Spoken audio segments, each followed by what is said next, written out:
And Aston Villa, we know, are another team that have had their own PSR issues. They're now believed to be considering selling the women's team to help comply with PSR. I guess that does make sense given the Chelsea situation. And why would it be worth quite a bit less than Chelsea given the revenue isn't as high? Well, it would, but if the premise is that all of Chelsea's value is in the future and is not related to the current revenue, i.e., that plays a much smaller part in the value of a women's football team, and a women's football team is valued on the value of the franchise, for want of a better word, because I know English football fans can't stand that word. Understandable, but we're talking about effectively a corporate finance question here. I would say that you could run an argument that Aston Villa was worth, I don't know, maybe if Chelsea were 200, maybe Aston Villa's worth 150, 125, I don't know, something equally ludicrous on the face of it. But if the argument is that as long as you've got a big brand alongside your women's team, you are therefore a major brand in women's football because you are a major brand in European football.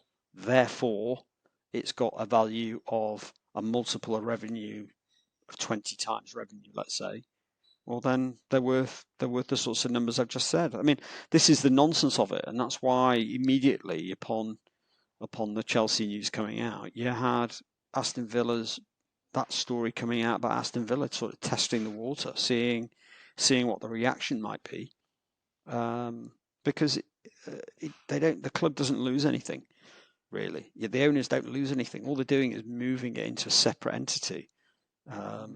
It's completely optical, and the problem that Villa have got, of course, in doing that is that it won't help them on the UEFA side of things. They are going to fail, as we've talked about with Chelsea. They are going to fail 23-24. Sorry, 20 the current season 24-25, and they're probably going to fail next year as well. So, and the women's team sale wouldn't help them in that.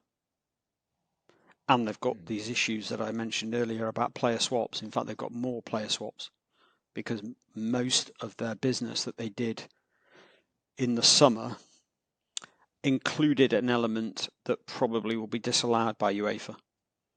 They did deals with Everton, they did deals with Chelsea, they did deals with Juventus. All of them involved players moving both ways, which I think, if you look at the Newcastle example, suggests that those will be largely disallowed by UEFA.